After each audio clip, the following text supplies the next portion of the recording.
And so it's like 2 or 3 songs on the first album that were just completely reproduced. And we didn't even know until they sent us the hard copy of the album. Right before the album dropped. Yeah, yeah. God. But there's a lot of different things as we go through the UGK story. Wow. I mean, you know, watching the Riding Dirty, you know, commercial on Rap City, seeing it for the first time as it aired on TV. Damn. Like, never even knew they went and shot some commercial somewhere. And of course, it got charged to my account. Right, something that I wasn't even in, it wasn't even knowledgeable about. But we can, Boy, we that's can, cold. you know, we can tell those kind of stories all day.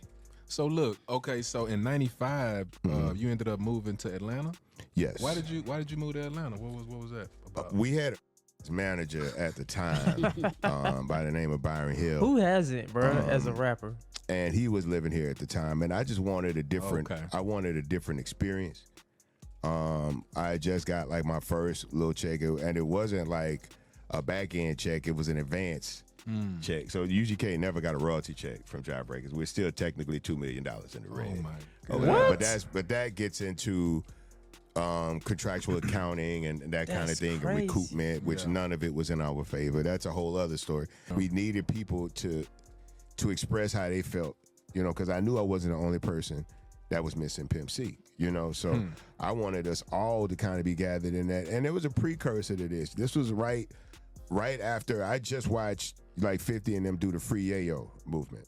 Yeah. You know what I'm saying? And they, to the point where they had Eminem on MTV wearing a Free Yayo shirt. So I was like, man, if we could do that and have different rappers in the South wearing Free Pimp C shirts and saying Free Pimp C on songs. Man. So I just really ran with that movement. And luckily for me, it was right. The timing couldn't have been better because it was right when that Houston Screwed Up Click, Swisher House sound broke nationally, and all of those. Bro, listen, I don't know if y'all was around or if y'all was listening to rap back then, but in the early 2000s, kind of mid 2000s, Houston was on fire.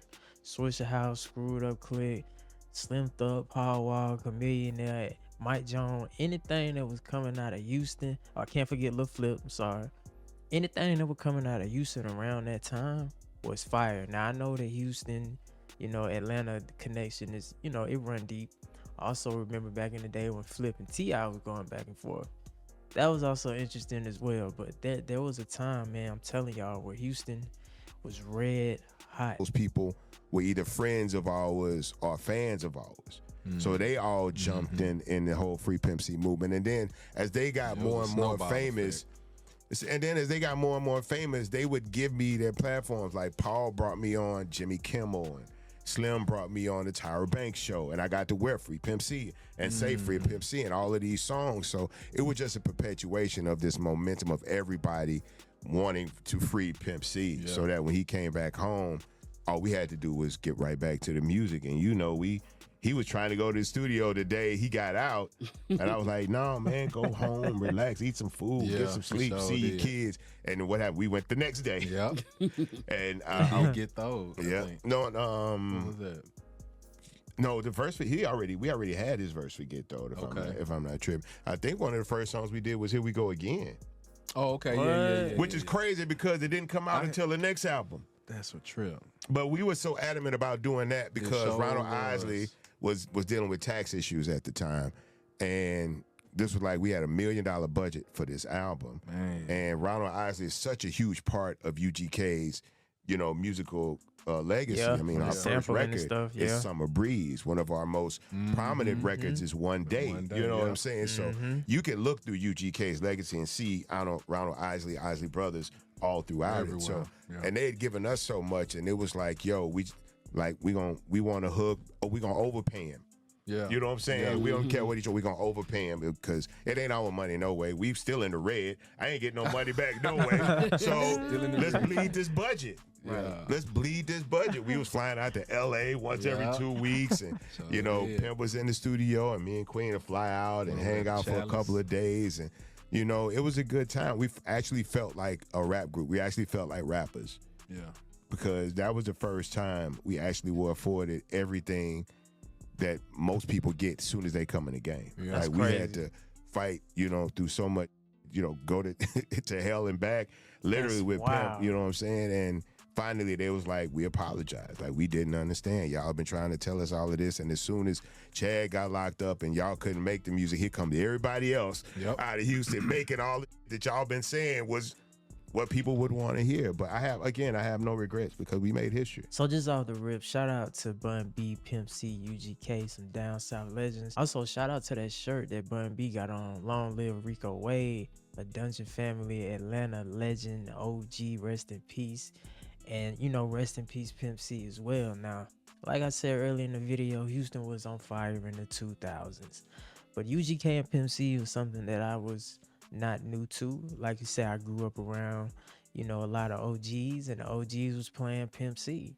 They was playing UGK. They was playing Bun B. They was playing Scarface. They was playing Ghetto Boys. They was playing 8 Ball and MJG.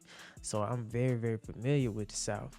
But it's just very interesting that it wasn't until the latter part of their career that they really started to see any type of real success. Or like he said, they actually felt like real rappers. The rest of the industry always had to like catch up late.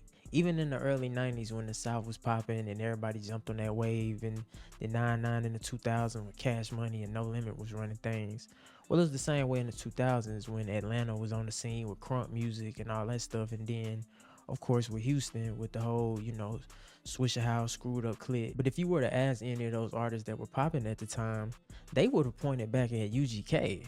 Like, even the artists like T.I. coming from Atlanta, like, I remember an interview he did where he was talking about, man, I used to just ride around listening to Pocket Full of Stones. You know what I'm saying? And even me being young, hearing my OGs, like, UGK influence runs very, very deep in the South. So they probably did sign that deal early on, and it probably just had some bad verbiage in it, and they just got caught up in it.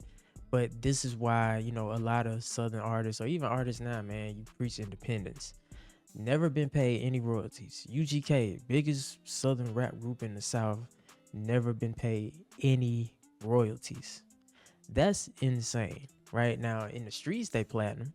You feel me? Like, you ask the streets gonna tell you, they say forever solidified, forever stamped. But for them to not incur any royalties over that long period of time, that is just nuts to me. Pimp was one of them artists, you know, moguls that understood, like, yo, we can make more money together than beefing. Why are we beefing when all this money out here to be made? Why are we beefing when if we beef, the labels reap the benefits, but we die in the streets? You know what I'm saying? It makes no sense. Pimp was really pushing that back then. Now is he sometimes very abrasive with the way that he gets his message across? Yes. But I mean, he meant well, you know what I mean? And it would have been dope to see them continue on this UGK legacy. But, you know, unfortunately that happened. But even today, like, UGK's influence still runs deep in the South. Same with like a group like 3 6 Mafia. Same with, man, with everybody that came before that laid the foundation for anybody that's rapping right now. You have to pay homage to the people that came before you. So I don't know if they on good terms with their record label Jive or not, but I mean, at least in the latter part of their career, they got to really, you know, see what it was like to be successful rappers, because like I said, in the streets, they already was platinum. But yeah, man, it's the Kid Ríez. Until next time, ladies and gentlemen, make sure y'all be safe, stay carefree, and I'll catch y'all later. Peace.